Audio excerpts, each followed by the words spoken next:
This is Charles Morgan in Epinal at the Imaginales Festival, and I'm here with Hal Duncan, who's Bonjour. come here from Glasgow. We're doing an interview outside the Hall of Mirrors here, where we've got a certain amount of bacchanalia going on. We thought it was entirely appropriate. There's some cute little cherubs as well. Yeah. So, Hal, how are you enjoying yourself in France? Having a great time. It's Epinal is lovely. The first day was a bit overcast and rainy when it arrived, but the last few days have been like this, gorgeous sunshine. Yes, the sun's just come out for the interview. That's very good of it. So, and you had a couple of days in Paris first. Yeah. Arrived on the Wednesday night late. Stayed over with my editor, Gilles Demey, at his home in a lovely little residence outside of Paris, where all the streets are named after French decadent poets. Oh, wonderful! Which was wonderful. Yes. Rimbaud and Verlaine. So that was great. I had a signing at Librairie Silla, a wonderful little, tiny but wonderful bookshop in Paris. After that, we went for a lovely Arabian meal, tagine, and I got to have the last demi-bouteille of Vin Rouge on a sidewalk cafe and just off Boulevard Saint-Germain. It's been wonderful. Well, there you go. That's definitely the proper French experience you've had there. And now, of course, we're in the park with naked painted ladies wandering around. Naked painted ladies, which, as we were saying earlier, the Americans will never believe, the British fans will never believe, but... Oh, there they are, just walking past. I'm not turning the camera on them. I don't want YouTube to take this down. No, but it's great. There's a very interesting, I think the French have a quite different attitude to these events. The festival Imaginales is free to the public. There are tents all around here. It's in the park. It's opened, and they have a huge guest list. They have I think it must be hundreds of writers, many French, many Swiss. They have David Anthony Durham from and other American writers. It's a wonderful event.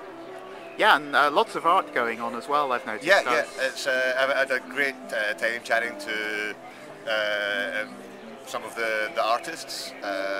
Actually, there was an Irish animator who was sitting beside last night for a meal. Oh, wonderful! I haven't found him yet. No, I think he's around here somewhere. Oh, I must go and find him then. Yeah.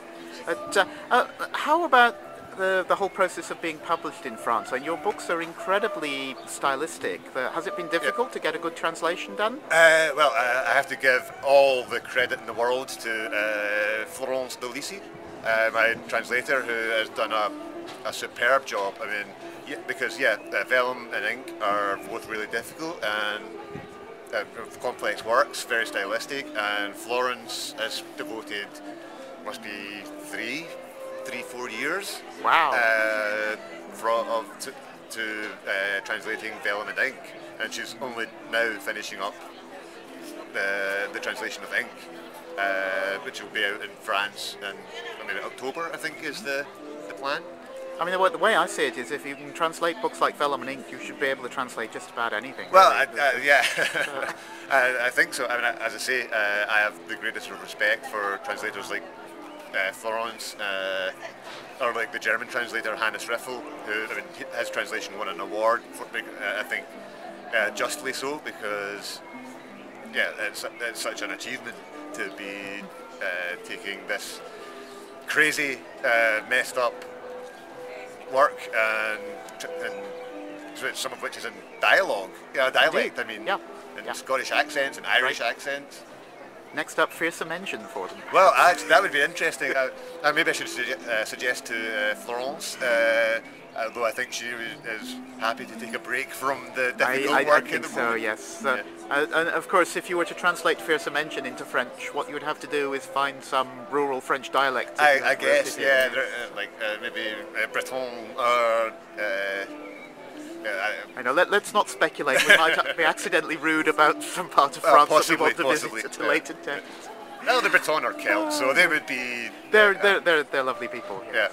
Yeah. Okay, so how is it selling? I don't know. I haven't really. I think our Obviously with the financial, the credit crunch at the moment, book sales aren't that great, but I think Gilles was very positive about it. He said, I think he said last year it was maybe the top seller in the Lune d'Encre series from Denwell, which is, and obviously it came out that year, so you'd expect it to have good sales. But the Lune d'Encre series has so many great works in it. It's from like classics of the 50s, 60s, and 70s, through to the most the present day works. Well, that's doing really well then. I'm very impressed with the French readers. Well, the French have good taste. Indeed, they're they do. For good taste. And talking of which, I'm sure that they're about to start offering us more of their very nice wine. So, well, I do hope so. I should let you go and we can go and drink some of it. I think that's a very good idea. Thank you very much. Thank you.